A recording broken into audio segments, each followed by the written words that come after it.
የተፈጥሮ ህክምና እንደቀጠለ ነው። ለዛሬ ደግሞ አንድ አስገራሚ የተፈጥሮ በረከት ይዤላችሁ መጥቻለሁ። ህክምና ለማግኘት የግድ ብዙ ገንዘብ ኢንቨስት ማድረግ አይጠበቅም። ፈጣሪ ይሄን አካል ሲሰራ ራሱን የሚያክምበት ሲስተምን አብሮ ነው የሰጠው። ስለዚህ ከኛ ትንሽ ኢንፑት ነው የሚፈልገው ከተፈጥሮ ጋር መታረቅ።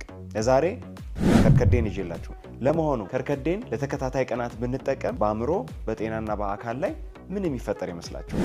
ለዛሬ ከርከዴን ወይም ሂቢስከስ በሻይ መልክ ብንጠቀም ልናገኝ የምንችለውን የጤና በረከት ነግራችኋለሁ።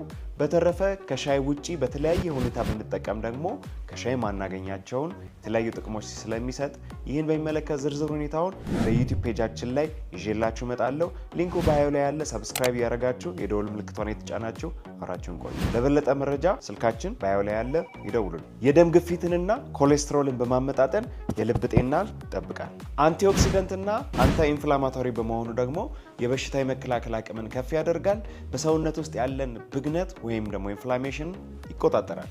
ሜታቦሊክ ሰፖርቱን ስናስብ ደግሞ በተለይ ውፍረት በመቀነስ ላይ ላላችሁ ሁሉ አሪፍ ምርጫ ነው፣ ተጠቀሙ። የጉበት ጤናን በመጠበቅና የደም የስኳር መጠንን በማመጣጠን ደግሞ አሪፍ ምርጫ ነው። የአንታይ ማይክሮቢያል እና አንታይ ካንሰር አቅሙም ከፍ ያለ በመሆኑ እባካችሁ ከርከዴን ጠጡ። ከዚህ ውጪ በቫይታሚን ሲ፣ በካልሲየም፣ በአይረን፣ በፖታሺየም እና ሌሎች ባልጠራሁላችሁ ቫይታሚንስ እና ሚነራልስ የተሞላ በመሆኑ በጣም አሪፍ የሻይ አይነት ነው። አጠቃቀም ከ1 እስከ 2 የሻይ ማንኪያ የደረቀ ከርከዴን እንደ ሻይ በሞቀ ውሃ ውስጥ በማፍላት መጠጣት። የቀሩትን አጠቃቀሞች በዩቲዩብ ፔጃችን ላይ በዝርዝር ይዤላችሁ እመጣለሁ።